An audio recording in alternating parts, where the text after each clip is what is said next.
Well, welcome everybody. Thank you for joining our webinar on unlocking the Australian pet food market. Whether you're just beginning your day or wrapping up with us, we're happy to have you.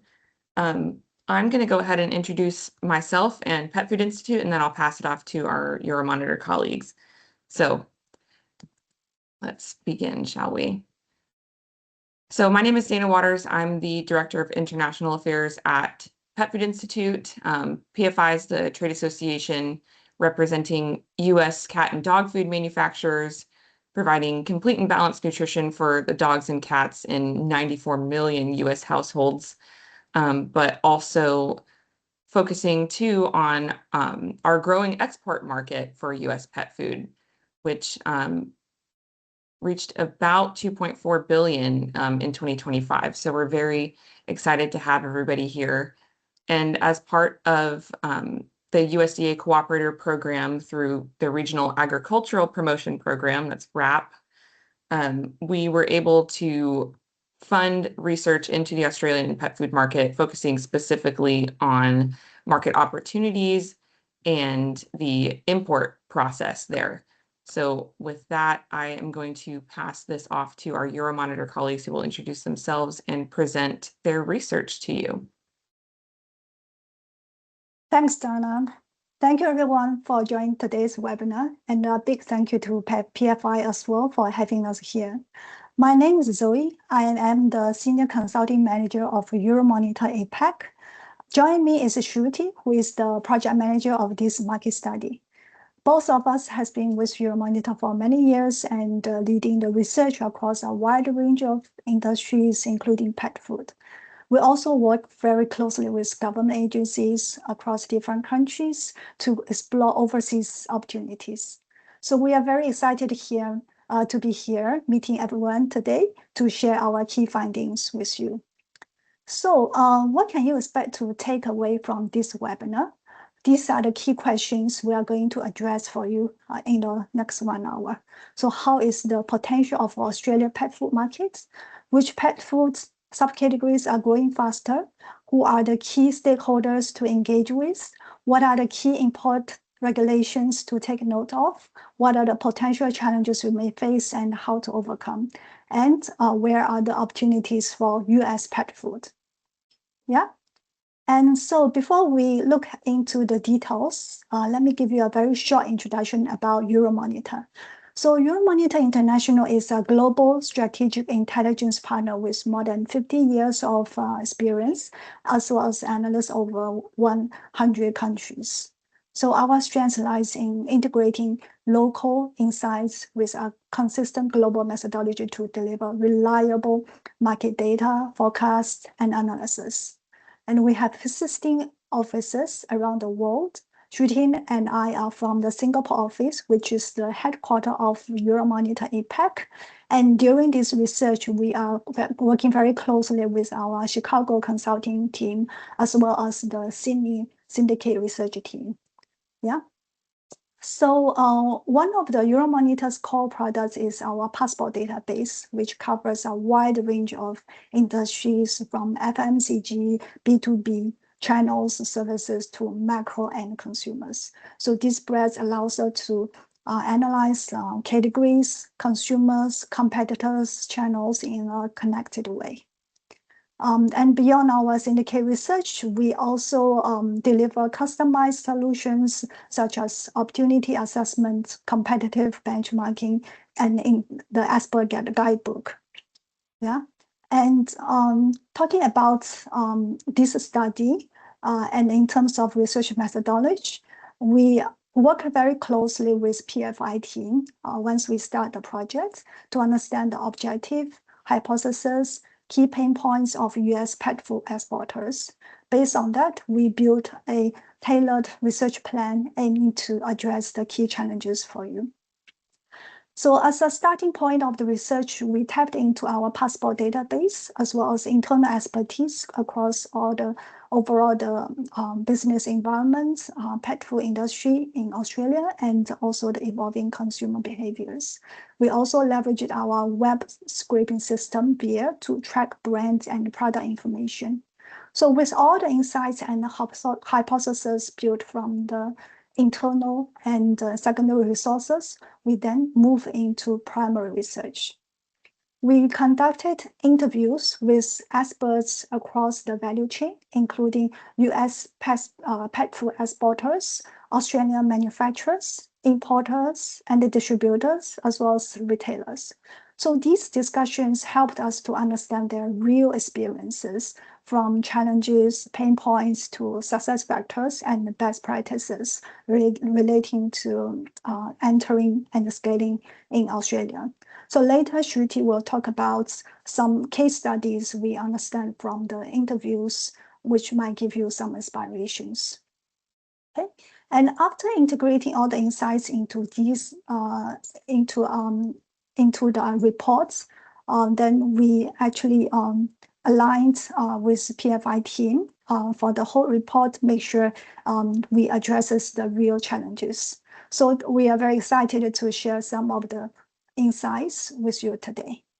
Okay, now let's turn our attention to the Australian pet food market and walk you through where the opportunities lie. Okay, so firstly, let's look at some of the top line data to learn a bit more about Australia as a country.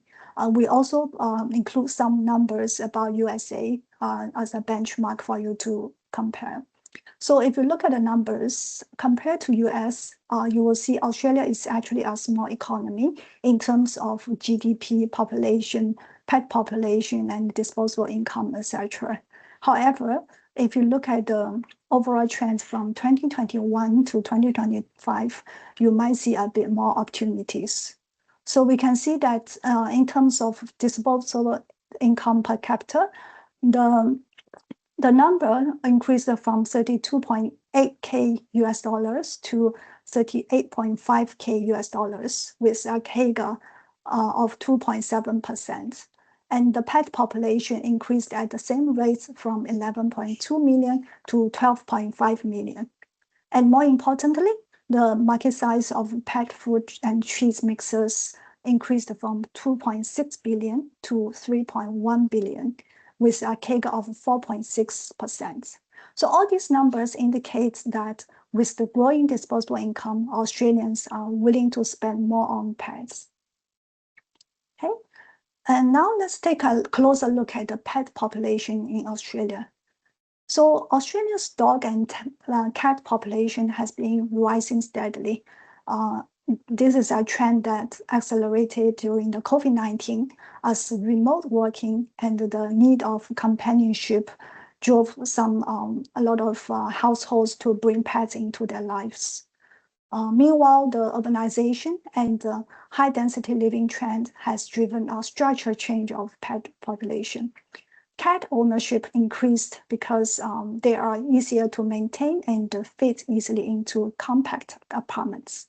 For dogs, same trend has driven strong growth in small breed dogs, which are easier to manage in apartments. If we look at the bar chart at the right, small breed dogs are growing much faster than the medium and large breed dogs. So you can see the CAGR from 2019 to 2025 for small dog is 7.6% versus only around 2% for medium and large dogs. So what does that mean for US pet food exporters? This creates a very clear market gap. Small breed specific dog food remains underserved. And those imported products, especially those offering targeted nutrition for small dogs, are well positioned to fill this unmet demand. Okay. If we go to next, so we are also seeing a strong humanization trend amongst the pet owners, with Australians increasingly treating their pets as family members and willing to spend more on their pets. So this humanization trend has fueled rapid growth in premium, gourmet, and functional pet diets, with features like high meat content, grain-free recipes, or single ingredient formulations. So we also see this trend strongly in some specialty diets from brands like Hills, Blue Buffalo, Royal Canin, and Ziwi Peak. So for example, if you see the Ziwi Peak example here, it highlights that 96% of its recipe comes from meat ingredients, including muscle meat, organs, bone, and even green-leafed muscle. It's marketed as grain-free with minimal fillers, reinforcing a clear meat-first positioning. Okay, so here are some emerging trends in Australia's pet food products. So the first trend is highlighting functional benefits. Brands increasingly communicate that their products deliver specific health benefits, whether it's skin, coats, health, gut support, or overall well-being. So for example, a well-known Australian brand, Black Hawk, offers targeted functional diets.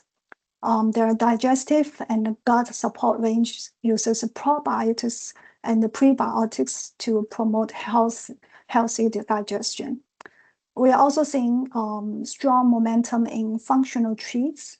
Brands like Grebo incorporate ingredients such as chamomile to support calming. Okay. The second trend is the rise of ancestral feeding, also known as biologically appropriate diets. So these products usually emphasize high meat inclusion, whole prey formats, and grain-free receipts. So brands like Prime 100's single protein diet, Mighty Raw, Eureka, and Origin led this space.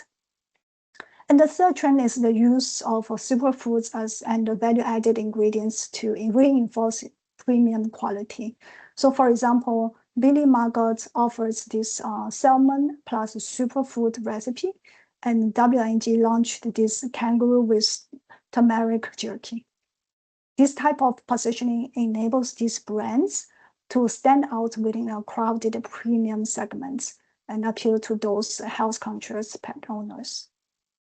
Okay, so overall, while Australia might be really on the adoption curve compared to the US, these three trends are shaping the next phase of premiumization in the market. Okay, so next we want to talk about some numbers. So if you can see from this slide, we are showing the market size of pet food and treats mixers. So in 2025, the total market size of pet food and treat mixers reached around 3.1 billion US dollars. And you can see from the chart that pet food dominates the category, accounting for around 29% of the retail sales value in 2025. And the rest is from pet treats and mixers. And looking forward, both pet food and pet treats are expected to maintain sustained growth over the forecast period. This is supported by three key factors: improving economic conditions, growing pet ownership, and the rising demand for premium and specialized products driven by the humanization trend. I also want to highlight that the pet treats and mixers are forecast to grow faster than the pet food, with a CAGR of 6.7%. So with the rising disposable income and the humanization trend, pet owners are more willing to spend on higher priced treats and indulgence items for their pets. Okay. So in these slides, we will talk about dog food and cat food separately. So in Australia, dog ownership remains higher than cat ownership. So this is naturally translates into a larger market size for dog food. But both dog and cat food are forecast to grow steadily with around 5 to 6% of CAGR over the next few years. However, I believe you also noticed that the cat food is growing faster than dog food. And what's the reason behind? If you remember, we mentioned earlier, there has been a notable shift towards smaller breed dogs due to the urbanization trends. as smaller dogs require less food than larger breeds. So this demographic shift has led to the slower growth of the overall dog food consumption. However, premiumization will continue to shape the both dog and cat food markets as the pet humanization trend strengthens. Okay, so next slide, we are going to talk about dog treats and cat treats. Overall, as we mentioned, treats and mixers are expected to grow faster than pet food, driven by the rising willingness amongst owners to indulge their pets. For dog treats and mixers, the growth is mainly driven by the increasing demand for high protein, premium single ingredients products, which appeal to those health conscious dog owners. However, it's noteworthy that the cat treats and mixers are forecast to grow very fast, with a CAGR of 9.2% over the coming years. So this reflects both the rise in cat ownership and a growing focus on feline health and enrichment, because cat treats are increasingly recognized as tools for positive reinforcement, mental stimulation, strengthening the human-pet bond, and delivering functional benefits such as dental care or hairball control. So therefore, functional treats, high protein formulations, and novel flavors are expected to gain strong traction and further driving the growth of the segment. Okay, so I think, yeah, that's all about the market overview. I will now pass over to Shruti to talk about the import process. Over to you, Shruti. Thank you, Zoe. Hello, everyone.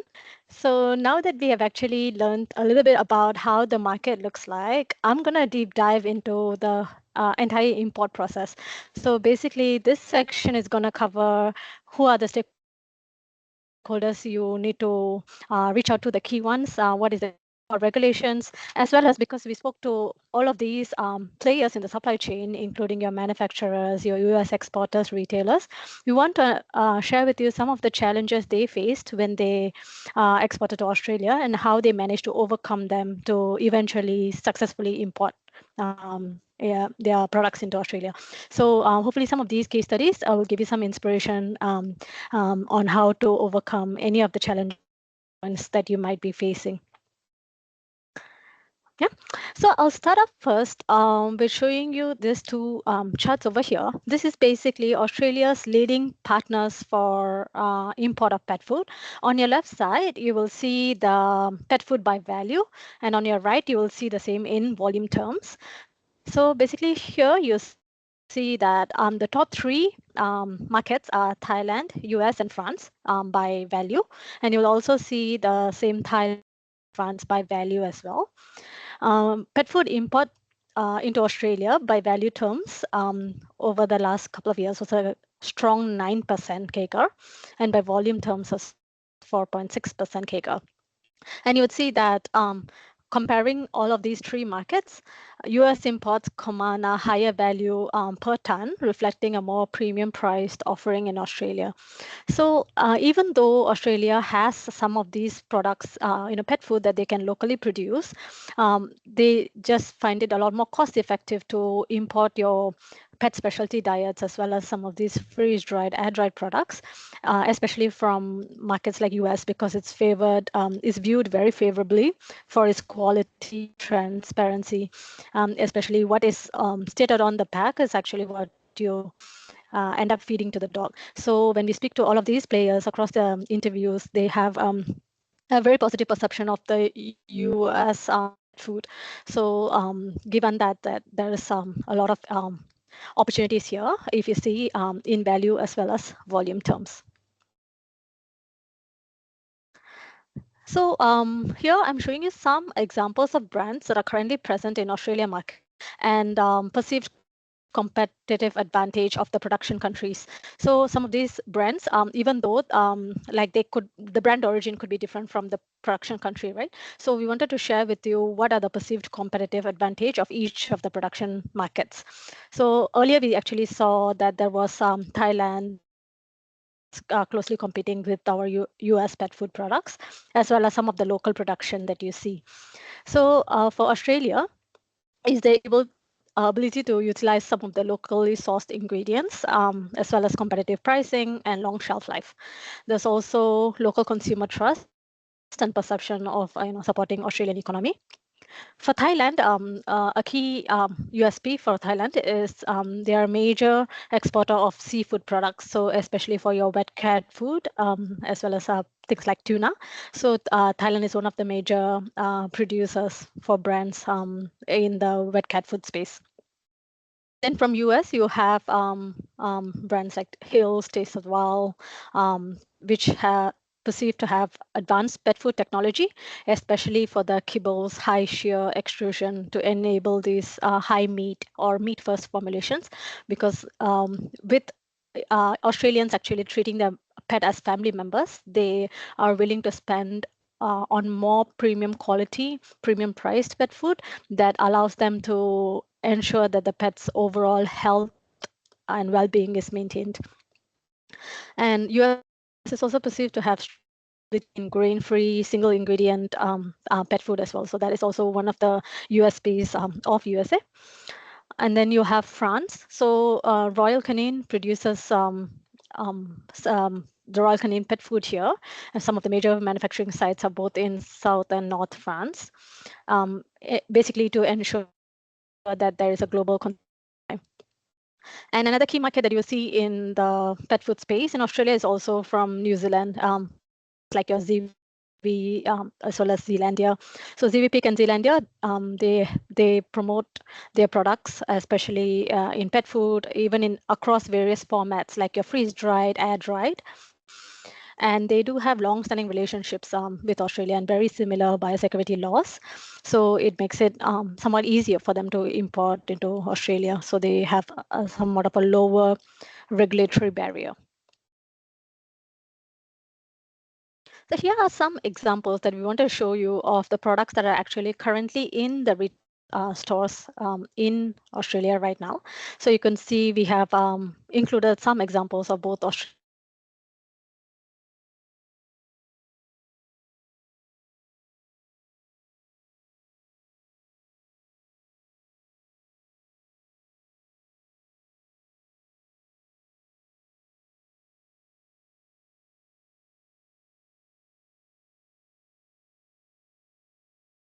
a common trend that you see here is 100% natural human quality food, and you would see, nothing but lamb cubes. So it's a lot about high meat or pure meat or inclusion of minimal fillers and healthy food that manages the overall well-being of the pet.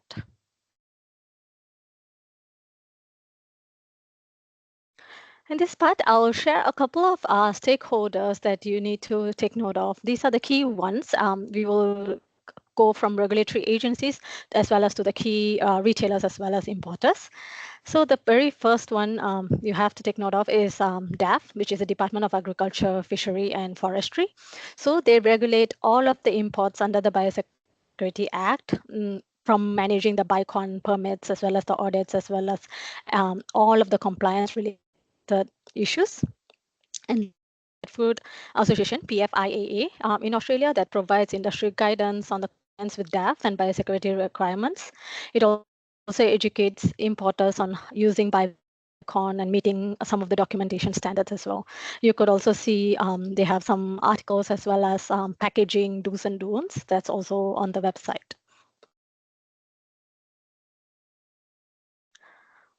Some of the other agencies also are ACC, which is the Australian Competition Commission, as well as the Australian Veterinary Association. So they manage product safety risks. So if there are any product contamination or any recalls, any risks associated with the pet food, be it whether it turned rancid or if there's any issues, ACC comes in to product recall as well as to maintain the standards. You have ABA, which plays a role in determining the type of preservatives as well as chemicals that can be used in pet food.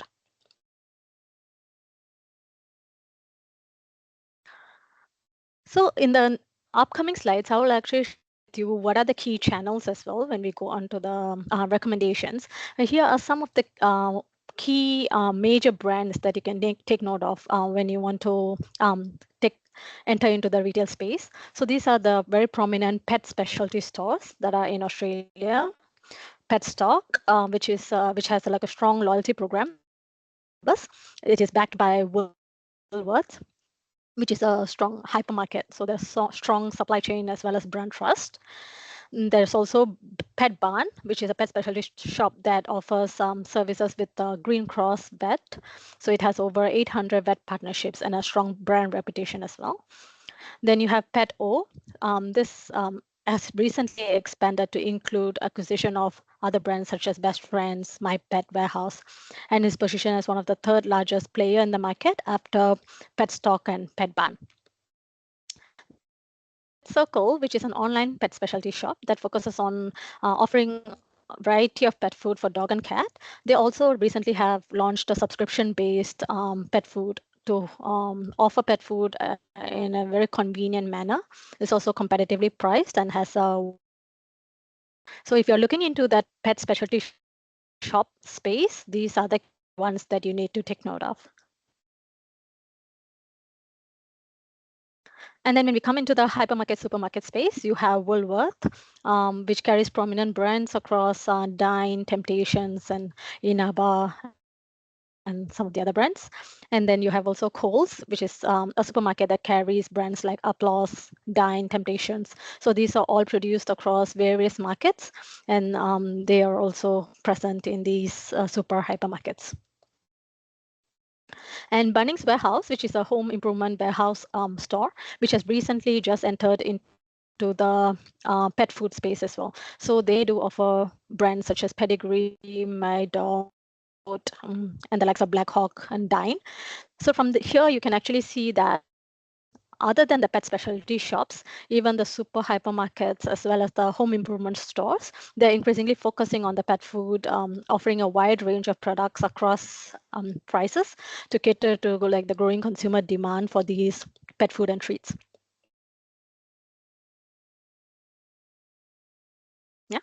So now that we have looked at some of these key stakeholders, I'm going to share a very short overview of the overall import process. And then we'll go into talk about each of the steps here, as well as what we have heard from the interviews. So basically, the application can be summarized into these 5 stages. So before you plan to enter, you do the pre-application facility questionnaire. So there's a desktop audit where you list out all of the ingredients. You list out the manufacturing flow chart and the certifications or attestations, initial fee. And then you go on to do the import permit application. So this is required for most of the pet food products and applied. And this is managed in the BICON online website, which you can find the link here. So typically these take anywhere between 4 to 8 weeks. If there is any novel ingredients or proteins, or if there is any additional queries from DEF, then it a little bit longer. And then for the biosecurity conditions phase, stage 3, you're looking at like processing, heat treatment parameters, and any facility approval requirements depending on your BICON case.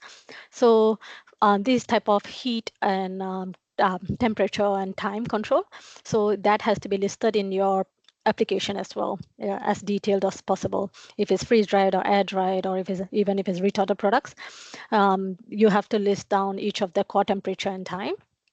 And the typical timeline also varies case by case, depending on the amount of protein and where do you store them.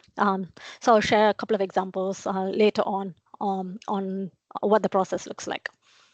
Then the fourth phase is the pre-shipment. So here they look into the auditors, look into the container cleanliness, the type of packaging used, as well as the destination control that applies to the cargo shipments.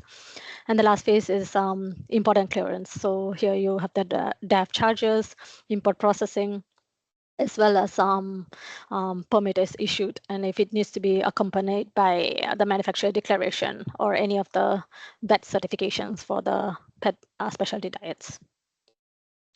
So for all of these steps, as well as the Bicon portal and the full ingredient approved list, you can find them in the relevant links in this rightmost column.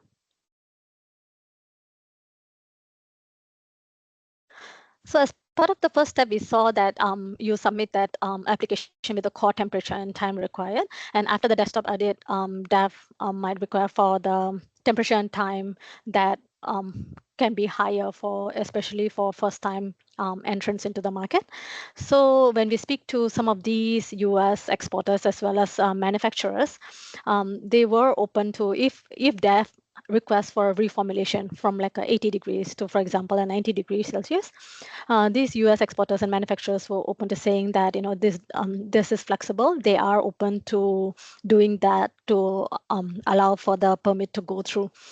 So if any of you have currently faced any challenges, or if there was any questions from DAF, and if the application was stuck at any point, be it due to the temperature or time, work with their manufacturers in US to see if there's any flexibility in meeting that temperature and time requirement. Another option is also to irradiate the pet food on arrival to address some of these quarantine concerns. So main concerns from here is mainly due to the BMSB season that I'll cover in a bit. So if the pet food has to be irradiated, then it cannot be fed to cats. But that is also one of the options if you want to do it for dog food. So one option is to reformulate, or just to meet the higher temperature requirement, or to irradiate the pet food. So as you can see from some of the codes here, we have included some codes from the associations as well as the US exporters. So they do share that there's some wiggle room for them to go up, but increasing the time and temperature is doable without impacting too much on the product too negatively. So this is also one way you can resolve some of the challenges if DAF requests for a higher temperature or time. And onto the packaging. So here, the best practice is to use clear, transparent packaging for ease of inspection. So ship the products in corrugated boxes with protective liners, and control the mold growth with mold inhibitors, as well as any humectant ingredients. So one of the major pain point that some of these exporters face is also if, for example, your pet treats have chicken fat, or if they have high fat or high meat content. Sometimes due to the hot weather in Australia, the fat gets emulsified and then it becomes rancid by the time it reaches Australia. So the best is to use these type of inhibitors to ensure that the summer season doesn't allow for any additional mold or moisture content to be increased during transit. You can also use oxygen scavengers to remove any of the residual oxygen and to prevent it from going rancid. As for the labeling rules, you can find the current labeling rules under the PFIA official website. There is also some of the updated labeling guidelines under the Australian Standards 5812, which can be purchased at US $90. And this lists all of the standards, including packaging, labeling requirements are clearly listed in this document as well.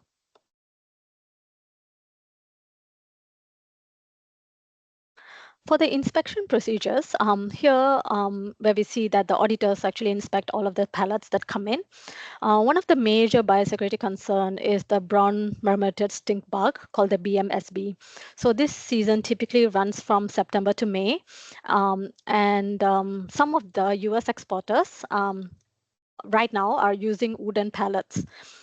But wooden pallets are not so preferred. The ideal case is to use plastic pallets with a clear wrap to ensure that the product can be fumigated and there's no biosecurity risk.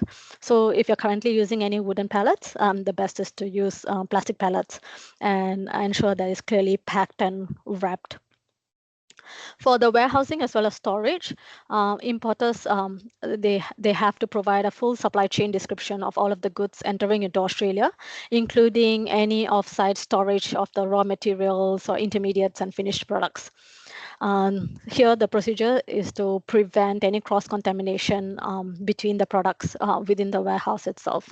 So when you do the desktop audit, you will have this section in the questionnaire that shows you where you list out the warehouse and you provide details into how the products are stored and how the products are moved to ensure there are no contamination.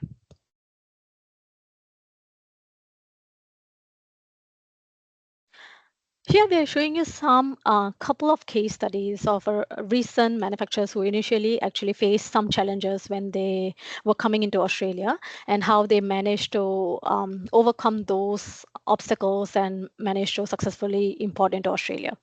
So the first case is of a pet food brand, which faced an issue when Australia changed its import legislation relating to the allowable egg content in the pet food.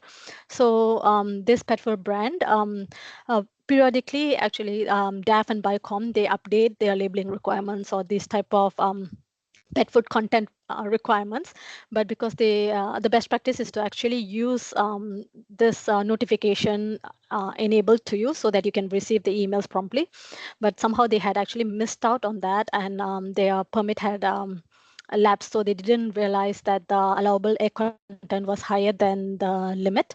So this shipment had to be destroyed basically because they didn't have the regulatory alerts activated. But eventually they did manage to update their permit, and this resulted in the brand actually managing to re-enter into Australia successfully. So here, what we can learn is that even if the permit lapse or if there is any issues where you miss any of these labeling requirements, ensure that you go back and update your permits with any of the new required asks, then you can manage to import into Australia successfully. This is another case of a shipment of pet food to Melbourne that was delayed. So the product itself had no issues, but the paperwork was not in-depth enough. So at that time, from what we hear from interviews, because you have to fill up each of these ingredients as well as the warehouse and the entire process, some of these permit applications can go up to even up to 90 pages for these in-depth insights. So if there are any like minor formulation changes or if there's any ingredients that you're substituting, then these substituted ingredients have to be updated into the permit as well. So if that is not updated in a timely manner, then that causes a delay. So the best practice is if there is any ingredient substitution or any changes, then you would incur holding fees. And in that process, re-update the permit. And then when the new permit is actually submitted, the brand was able to import into Australia. So these case-by-case basis or these challenges, this actually happened to many of these players from various countries, be it like Thailand or even some of these other markets like Iceland.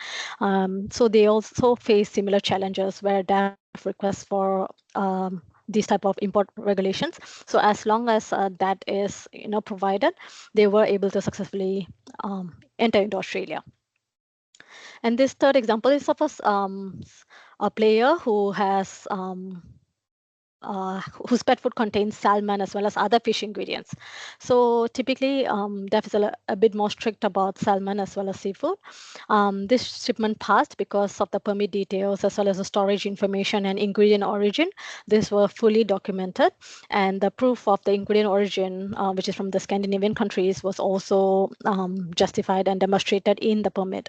So thorough paperwork and transparency is the best practice here to ensure that all of your ingredients can be traced back and there are no ambiguity in these applications.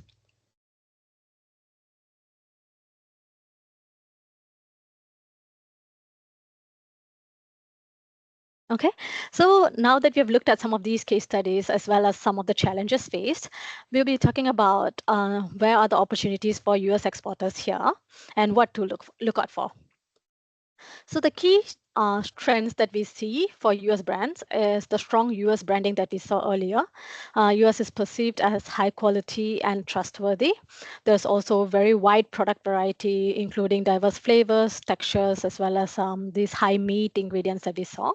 And US has strong technological capability, expertise in extrusion, functional ingredients, and all. For the weakness, the major weakness that we have heard from interviews is the shelf life. Here, because due to the geographical distance from Australia, the shelf life is a challenge for US pet food. So the best practice here is the products need to be produced as close to the shipping time as possible to ensure sufficient shelf life when it reaches the Australian retail stores. And as we saw earlier, the opportunity here is in the pet humanization trend, which is resulting in a rapid growth in pet food demand, and the positive macroeconomic outlook that we saw earlier as well, with a growing disposable income that allows people to be more willing to spend on pet food. As for threats, we are seeing the regulatory complexity as well as the competition from markets such as Thailand and New Zealand, who are also nearby to Australia as being some of the threats to US.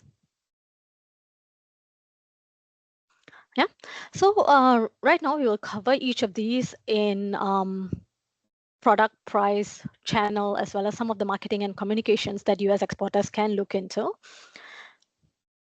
The first one we spoke about was on earlier we saw all of these functional ingredients as well as wellness-led pet food that is becoming a key driver.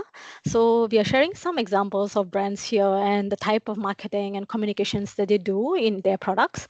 You can see they highlight the key benefits, be it enriched with superfoods as well as blueberries or rosemary. US is a lot more advanced. So what you see in the US now, right? These functional food have already been in the US market for a while now, but it's just starting to enter into Australia. So this inclusion of functional ingredients in pet food, so that is well received, and this type of superfood as well as antioxidants, this justifies the premium pricing. So what this means for US exporters is US exporters can differentiate by offering these functional pet food as well as therapeutic pet food, where you emphasize the key benefits, the ingredient source, the US origin, and how this helps to maintain the overall pet's well-being.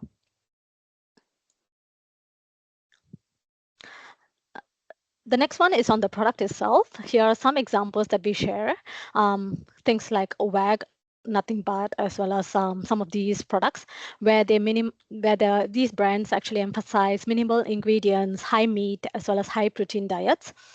So what this means for you is that US brands can leverage this advanced pet technology that you have at home to offer these type of high meat, single protein, high protein products into Australian market.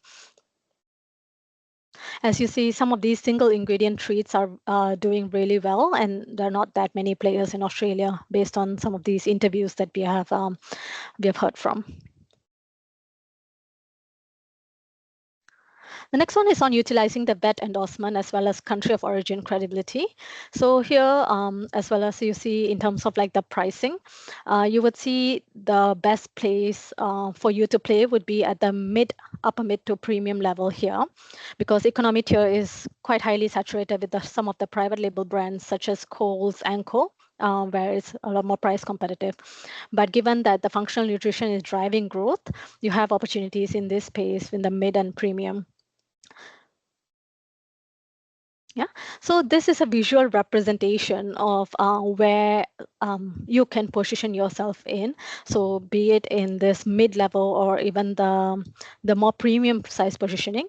Be it you can be a small or medium exporter or even a multinational brand from US, but there's a space for you here. As you can see, some of these green ones are the ones produced in US, and some of the orange ones are from France, and you see some of these blue ones from Thailand. So there is a wide variety of products, imported products that are currently in Australia, and there's a lot of potential for US to look into these spaces as well. Earlier, we saw some of these channels like Pet Stock, Pet Circle, Pet Barn. These were pet specialty stores. And we also spoke about Woolworths, Coles, which are the supermarkets. So you can see we are sharing here some of the key retail channels. So a key focus and what it means for US exporters is you can leverage these pet specialty shops for those mid-tier as well as premium tier growth, and e-commerce for easy entry as well as for the growing repeat purchases, as well as the increasing traction of e-commerce channel. And also look into maintaining your presence in supermarkets. And also the last important channel will be the veterinary space, especially given that US has these functional and pet specialty diets. So the veterinary clinics are also a key channel for you to look into for these type of prescriptive diets.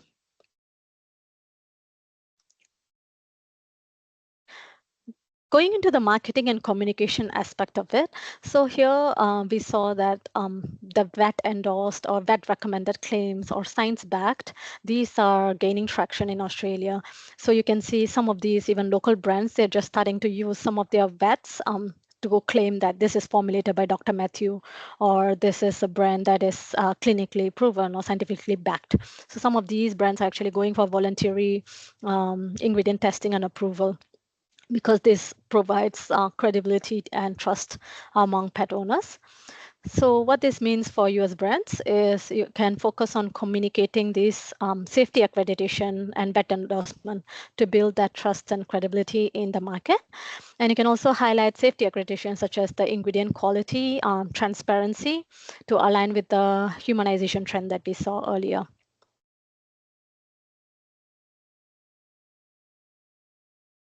As part of marketing and efforts as well, in terms of what you see as campaigns or pet expos, this is also some of the key expos that you can take note of. Some examples are Dog Lovers Show, Cat Lovers Festival, as well as PFIAA also regularly has meetings, as well as veterinary shows that are also present in the market. So these events have event-only specials where some of these brands actually have featured products for these people to try to encourage trial during the event itself. So US exporters can use these pet events to increase the brand awareness, as well as to showcase their brands and how advanced US pet food technology is, and also offer some of these exclusive bundles to drive product trial. So being present in such events, as well as like interacting firsthand and getting samples, this will put the brand out there and increases the brand familiarity among the distributor and suppliers.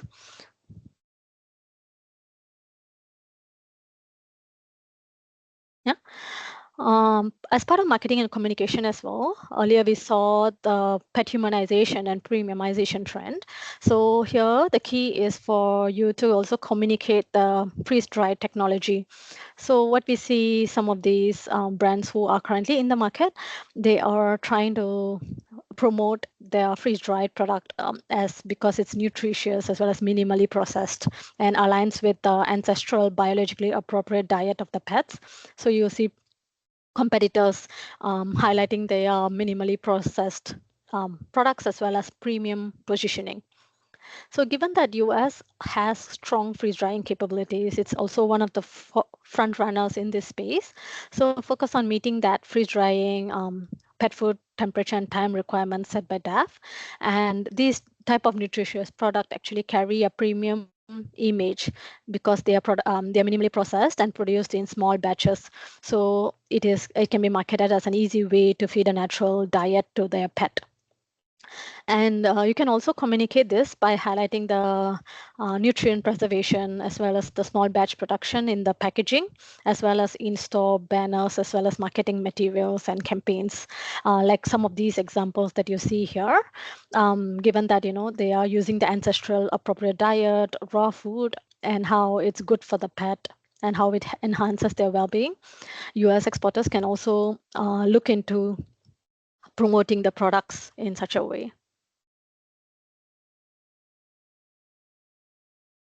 So the very last part of as we saw from all of these product price, is also the overall summary of the import process. So we have seen that DAF enforces strict biosecurity requirements to protect the local production, as well as to prevent any biosecurity risks or diseases from entering. So you also see some of the pet food safety incidents, for example, contamination or recalls, that are also prevalent. So the essential aspect here is that as long as mold, as much as possible, moisture content or mold is prevented, that ensures that the product reaches in the optimal stage when it enters Australia. Also focus on submitting these permits that comply with the requirement, and ensure any type of contamination is eliminated. And as we saw earlier, use plastic pellets instead of wooden ones. So wooden ones, even if it's heat treated, it is perceived to have higher risks. So focus on using plastic pellets. Yeah, so we have covered quite a bit on the import regulations, as well as some of these key channels and what are the import process like. So I want to just quickly summarize what were some of the key takeaways that you saw here. So we have seen that Australia's pet food market shows strong growth potential, driven by the pet humanization trend as well as the premiumization. And you see that a lot of these pet food is a lot more cost effective to import rather than to locally produce. So you see some of these products are imported from markets like Thailand, Iceland, France. So this shows that US still has a lot of opportunity, especially given that it is advanced in this pet food technology space. And you see that US is also a front runner in the functional pet food as well as specialty vet diets, which are growing fast, which is supported by the health and wellness driver. So given that, US also has a lot of potential to tap into this space.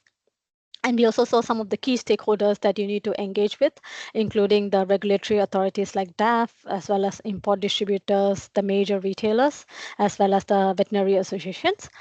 And for the import process, we saw that complying with DAF biosecurity requirement, as well as the ingredient rules and labeling standard, that's also key to ensure the process is smooth.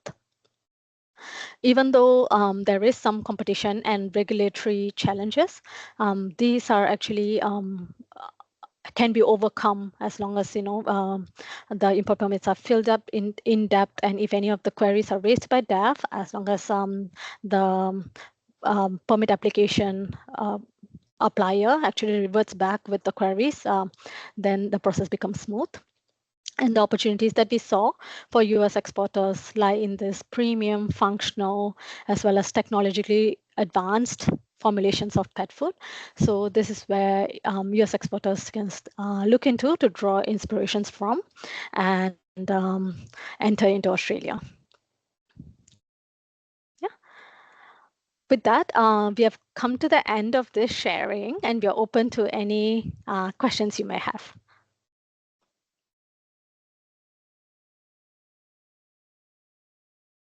Thank you very much to our Euromonitor colleagues for this presentation and for the research. While folks are thinking of questions, I'll just go ahead and do some quick housekeeping. If you have any questions, please feel free to put those in the Q&A section of the webinar here.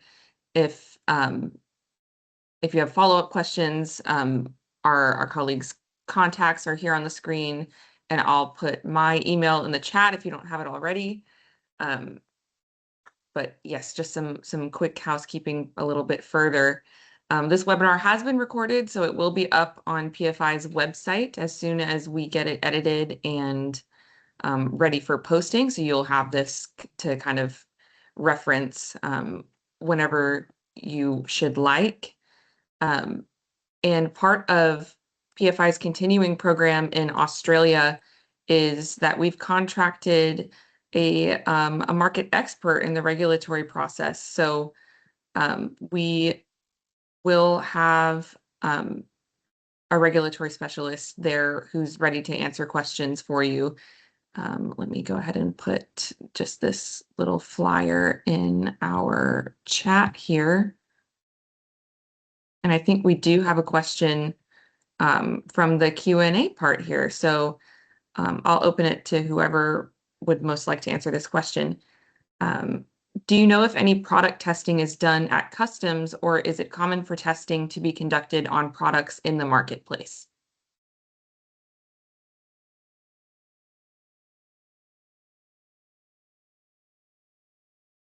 Marketplace as in the e-commerce marketplace? I think we're thinking of sampling product off the shelf. So is DAF going into retail stores and Yeah. taking samples from the stores? Typically, it's only done at the customs at most parts. So when the product comes in, as long as it's packed in that plastic pallet, they take samples from there and then they test it. Thank you very much for that question, Allie.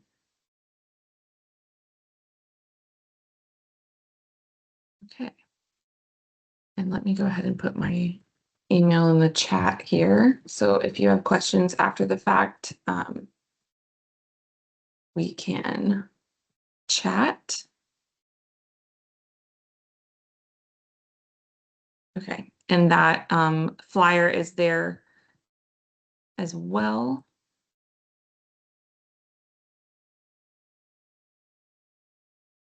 Look and see if there are any more questions here. Alrighty. Well, we thank you all very much for joining whatever time it is for all of you. Thank you again to our Euromonitor colleagues and for our FAS colleagues who are on the call as well.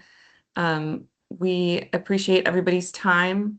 And again, the webinar will be recorded and put on our website as soon as we're able to get it posted. Yes, that wraps up our webinar. So thank you very much, Shruti and Zoe, and for our Euromonitor colleagues. We hope everybody has a good rest of your day, or a good end to your day. Thank you, everyone. Thank you, everyone.